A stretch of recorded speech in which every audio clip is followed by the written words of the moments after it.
One of the best things of a Tesla is that you can supercharge. It allows you to charge your vehicle very quickly for road trips and allows you to get going super fast. In this video, I want to show you a couple of some tips and tricks when you're supercharging to maximize your time and save money.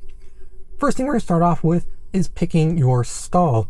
At a supercharger like this, you can pick any one you want because it is completely empty, but when it is busier and there are more people around, you need to pick a stall that is going to get you the fastest times.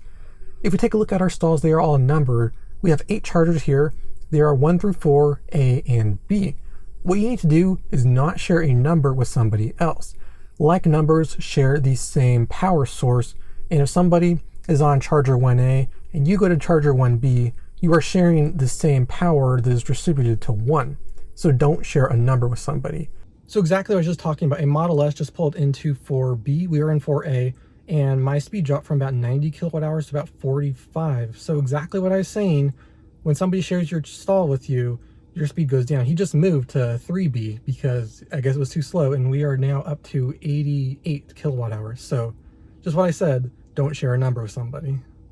Second tip is avoiding idle fees. They charge you $1 per minute at most supercharger fees for sitting fully charged, taking up space and not charging. That's not a great thing, and you want to avoid that. But if you cannot get back in time and you are making an effort to try and get back and not just sit around and take up space, one thing you can do is go to the app on your phone and adjust the charging limit.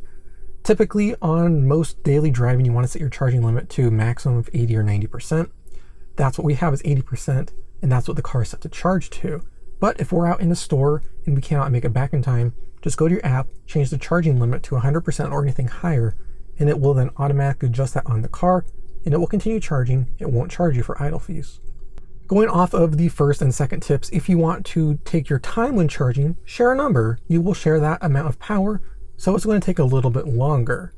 This does vary based on where you're charging. In urban chargers, they all have their own independent power source, so you don't have to worry about sharing a number with somebody.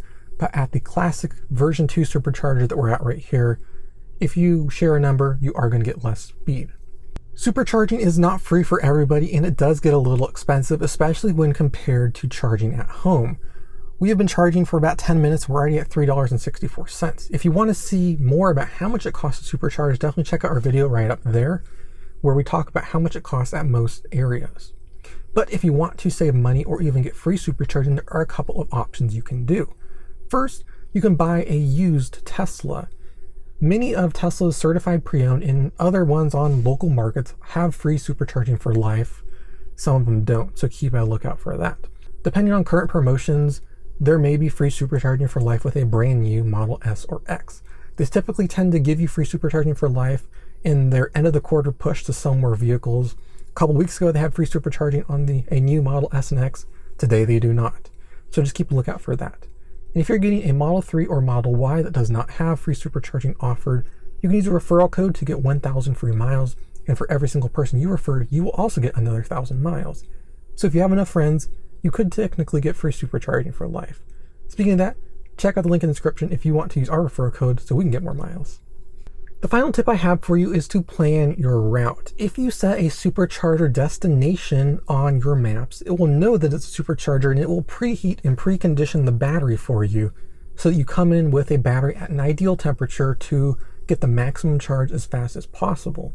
Also, if you want to know how full the charger is, you can check out the app on your phone or the map on the car to see how full the charger is, the charging speed it's capable of, and how much it's going to cost per kilowatt hour. This will allow you to plan your route better. You can stop for longer at cheaper stations and less time at more expensive ones to help you save the most money possible when it comes to charging your vehicle. But anyway, that's all for a couple of tips and tricks on how to improve your supercharging experience.